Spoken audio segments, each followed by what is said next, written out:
વડોદરાની નવી કલેક્ટર કચેરી ખાતે વડોદરા જિલ્લા પ્રાથમિક શિક્ષક સંઘ દ્વારા પ્રાથમિક શિક્ષકો માટે ટેટની પરીક્ષા રદ કરવામાં આવે તેવી માંગણી સાથે જિલ્લા કલેક્ટર મારફતે વડાપ્રધાનને આવેદનપત્ર આપી રજૂઆત કરવામાં આવી હતી।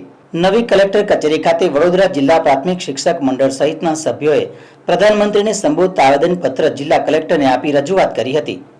પ્રાથમિક શિક્ષકો માટે ટેટની પરીક્ષા પાસ કરવી ફરજિયાત કરવામાં આવી છે। ટેટ સહિત 9 મુદ્દાઓને લઈને જિલ્લા પ્રાથમિક શિક્ષક સંઘ મેદાનમાં આવ્યું છે। સર્વોચ્ચ ન્યાયાલય દ્વારા આપવામાં આવેલ ચુકાદાથી જિલ્લાના લાખો શિક્ષકો નિરાશ થયા હતા। વડોદરા જિલ્લા પ્રાથમિક શિક્ષક સંઘે વડાપ્રધાનને હસ્તક્ષેપ કરવા પત્ર લખી વડોદરા કલેક્ટરને આવેદનપત્ર આપી પ્રાથમિક શિક્ષકો માટે ટેટની પરીક્ષા રદ કરવામાં આવે તેવી રજૂઆત કરી હતી। 1 સપ્ટેમ્બર 2025ના રોજ સુપ્રીમ કોર્ટ દ્વારા એક ચુકાદો પસાર કરવામાં આવ્યો છે, જેમાં પ્રાથમિક શિક્ષક તરીકે સેવા બજાવતા શિક્ષકોએ પણ ફરજિયાત ટેટ પરીક્ષા પાસ કરવી પડશે એવો ચુકાદો આવેલ છે, જેના વિરોધમાં અખિલ ભારતીય પ્રાથમિક શિક્ષક સંઘ અને ગુજરાત રાજ્ય પ્રાથમિક શિક્ષક સંઘ દ્વારા વિરોધમાં કાર્યક્રમો આપવામાં આવેલા છે। તે અંતર્ગત વડોદરા જિલ્લા પ્રાથમિક શિક્ષક સંઘ અને તાલુકા પ્રાથમિક શિક્ષક સંઘ દ્વારા આજે માનનીય વડાપ્રધાન શ્રીને કલેક્ટર શ્રી મારફતે અમે મેમોરેન્ડમ આપવા માટે અહીંયા બધા એકત્રિત થયા છીએ।